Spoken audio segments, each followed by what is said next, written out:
But I did want to have a segment of every This Week in Twitch show in which we have a kind of showcase, in which we sort of promote and share some of the streamers that we look up to, that we've learned from, that we think are interesting. Now, because this is our first show, you know, I didn't ask any of you really to do any homework, although I did suggest if there were streamers to sort of, you know, bring them to mind.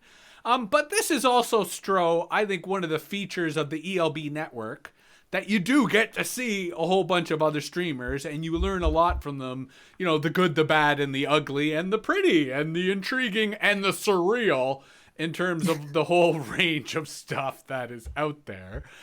So let me just pull up the browser here. So Business Daddy, here's your channel. So I'll use this as a starting point. Business Daddy, who would you like to showcase? What is the Twitch channel, which unfortunately is probably not streaming live as we say it, but they could be. Actually, I know for a fact that they are live. Also, I would like to point out that I have 420 followers. Please don't follow me or unfollow me. Right there. Or wait until someone does unfollow you. It's like we now have the guest list for the Business Daddy channel. Homeostasis. So StumblrTV, which I think you've been around for a couple of raids, but it's another ever stream.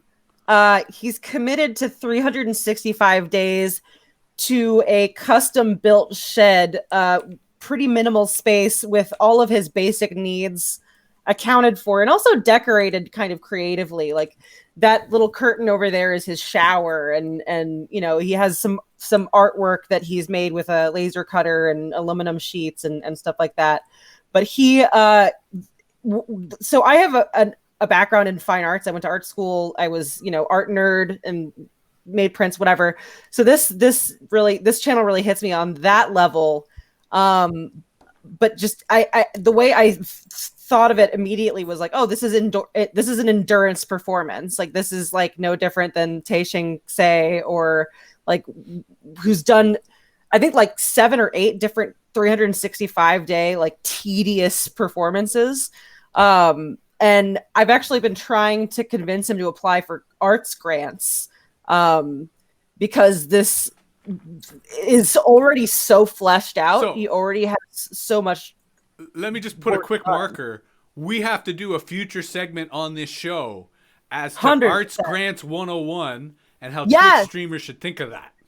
I've successfully obtained 15 different grants for 15 different artists. It is a shitty world to navigate, but if you're type A and anal retentive, it can't be navigated. But yeah, so and StumblrTV actually is an IRL friend of Electrical Longboard, and they started streaming together. So I guess Electrical Longboard stumbled upon Stumbler again, and they reconnected. But yeah, so I'd like to showcase that. His production value is incredibly high.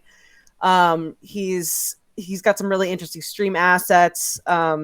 He's got a really interesting way of breaking up his day. He's on camera. It's like the Truman Show. It's truly bizarre. I've been checking out his channel ever since you turned me onto it, or you know, ELB turned me onto it, and I find just the framing of his shots. Now he's asleep at the moment, which is still interesting because of how he's framed his sleep, right? And Daddy, you and I have been sort of talking about sleep streamers and the genre of sleep streamers. But like Stro, this is a great example to push back against River, your son, that Twitch is more than just gaming. It's art, it's media, it's creativity. And, you know, Stumbler is a great example of that because this isn't just someone who's turned on a camera and leaves it on. Everything is framed.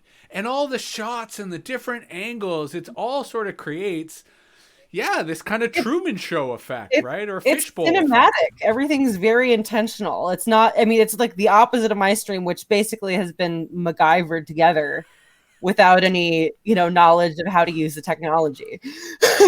Yes, but don't sell your aesthetics short, right? Yes, it's MacGyver, but it's MacGyver who went to art school. True. These are facts. I love this. I love the potential of this. Like, oh my god, this is kind of blowing my mind. Like, the Everstream and what you can do with that. Oh, what a brave new world. Yes. Exactly. Truly. So, Zesty, I'm going to pull up your stream, which I'm suspecting is going to be another meta stream. Oh. Yes. But, and everyone should follow Zesty the same way that they should follow Business Daddy. But what channel would you like to showcase, Zesty? Where would you like to send us today? Well, I'd like to send you to, hold on, I have it pulled up. Their name is Snake-Eye. It's Sn8keeye. So Snake-Eye with an 8. That's correct. I like it. Oh, I think I got it wrong. Say it again. Sn8keeye. 2 E's. There we go.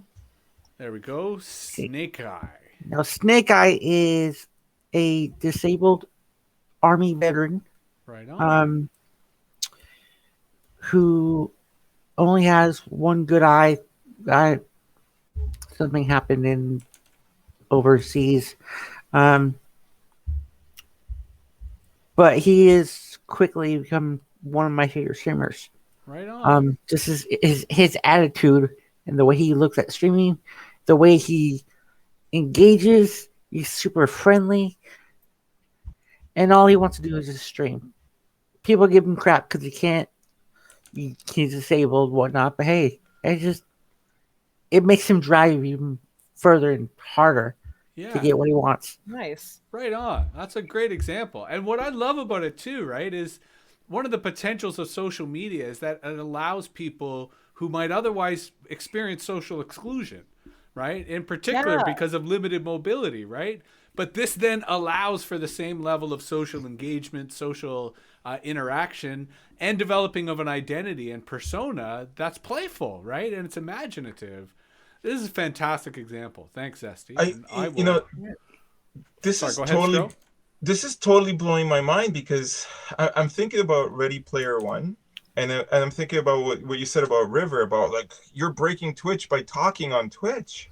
But I'm like, no, like when you think about the fact that our gaming is connecting to our reality and our social interactions, like Twitch is very much like the first step of us when games or computing gets powerful enough that we're able to be in these VR worlds. Yeah. And totally be together and interacting between all platforms, right? Like where those walls get broken down and those limitations get broken down. This is absolutely amazing. Like this is a brave new world, and these are seeds of something so much bigger because it's our storytelling, it's our social connections, our communities coming together, and why streaming and ever streaming, wow, the potential for this is so cool. Like I can't wait to get on Twitch and actually start producing content. And to your point, Stro, allow me for my share to share someone that I've been watching lately called TheUnrulyQuilter. Great name. Yeah, assuming I got it right. I did. This is a person named Emily who does a lot of quilting, makes quilts, but she's got some really interesting computerized sewing machines, which are new to me, maybe not new to our friend Dana, but does allow for some really interesting design options. And so, Stro, to your point, I've been really getting into the maker culture and the maker subgenre on Twitch. And the people who, whether it's woodworking, whether it's welding, whether it's crafting, whether it's sewing, you name it, they're streaming themselves as they make stuff, which I love, partly because I always aspire to make stuff, but I'm interested in the genre and the way it works. Emily also does pinball, like old school analog pinball streams, which I also think is pretty cool and love, because it's this whole idea that the more digital we get, the more we want analog. And so I love her pinball streams because they provide really interesting interfaces and play-by-play. So it's, I learned a lot from the Unruly Quilter in terms of the type of stuff she streams and the way she does it. I have an idea for my sorry, I have an idea for my first ever stream. I think I'm gonna do my silk screening table. Right. So Yes, it's gonna be a lot of Yeah. dead air, but do when it. it happens, you're gonna see the process. I think that'll be Oh cool. my gosh. Right on. You're gonna Um, say, Daddy? it's kind of a tangent, but actually one of the earliest applications of computing in the sense that we understand were jacquard looms were in textile making. And I think, again, totally not related to necessarily the Unruly Culture's content, even though you totally sold me on it, and I absolutely am going to check her out. Is this perceived separation between technology and the sphere of crafting or making? Go on like a whole diatribe about it, but it's those worlds are more connected than people might realize. Yeah. There's a lot totally. of programming, type planning that goes on, especially in textiles. Hey, what do you guys know about streaming in the field? Because I'm also thinking about how good it will be to get the Toronto Derby League stream all the games this year. Yeah, I mean, obviously. Ooh, Go ahead, Daddy. well, check out Oozebrood because he streams in the woods with a GoPro and How do I spell the username?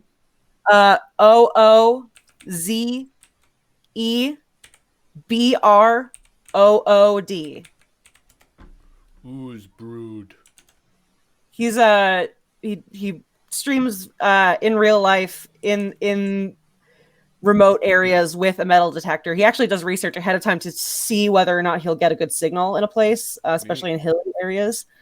But he's a very interesting streamer. But you can stream in real life, but I think he's got a very particular setup that he's developed over the course of his career. Yeah, I mean, Stro, this is unfortunately a tragic example of the United States having better wireless connectivity than us Canucks.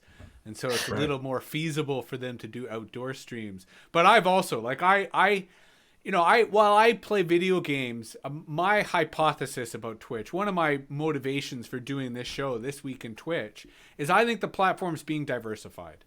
I think there are more people who, while gamers, are interested in non-gaming content.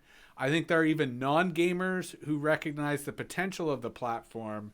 And what I love about Twitch is the culture and the creativity. And, I've always been turned off YouTube. And so Twitch really offered an opportunity to do all sorts of creativity. So I say that in one of the biases of this show is that while we will talk about games, while we will profile gamers, we're going to give extra special love and attention to gamers and non-gamers who stream non-game stuff. Because I think that is, to some respect, the future of this platform. But again, as a propagandist, that's my bias. I do not claim any object.